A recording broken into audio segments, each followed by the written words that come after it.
కోటి కుటుంబాలుంటే ఒకే ఒక కుటుంబం ఆఫీసు 24 గంటలు ఎప్పుడు ఓపెన్ ఉంటుంది. ఎవరు కష్టం వచ్చినా చెప్పుకోవడానికి తెలంగాణ రాష్ట్రంలో ఒక కుటుంబం ఉందంటే అది చిన్న శ్రీశైలం యాదవ్ అన్న కుటుంబమే.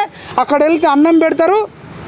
వీళ్ళు పిల్లికి పిచ్చమైనోడు కూడా ఇవాళ రౌడీ రౌడీ అంటారు. అంటే జూబ్లీ హిల్స్ ప్రజలు మీకు రౌడీలు లెక్క కనబడుతున్నారా? ముదిరాజులు రౌడీలా, యాదవులు రౌడీలా, ఎస్సీలు రౌడీలా, ముస్లింలు రౌడీలా? అజారుద్దీన్ కూడా ఒక ఇండియన్ క్రికెట్ టీంకు క్యాప్టెన్ వహించిండు, అయినా కూడా రౌడీనా? హీరో సుమన్ మద్దతు ఇస్తుండు, అయినా రౌడీనా? తలసాని శ్రీనివాస్ యాదవ్ వాళ్ళ అన్న కూతురుని ఇచ్చిండు. మరి ఆయన మీ బీఆర్ఎస్ పార్టీలోనే ఉన్నాడు, మరి ఆయన చేతుల మీదనే పెరిగిండు. మరి తలసాని శ్రీనివాస్ యాదవ్ గారు మరి మంచోడు అయితేనే కదా నవీన్ యాదవ్ వాళ్ళ అన్న కూతురుని ఇచ్చిండు. అంటే ఇంత చిన్న లాజిక్ ఎట్లా మిస్ అయ్యారు? మరి మీకు ఇష్టం లేకపోతే తలసాని శ్రీనివాస్ యాదవ్ గారు మీరు వండి మరి మా బీఆర్ఎస్లో వద్దని ఆయనకు చెప్పిర్రా? అంటే అటు తలసాని శ్రీనివాస్ యాదవ్ కావాలి, మళ్ళీ నవీన్ యాదవ్ మీద బట్టగాల్చి మీద పడేయాలి.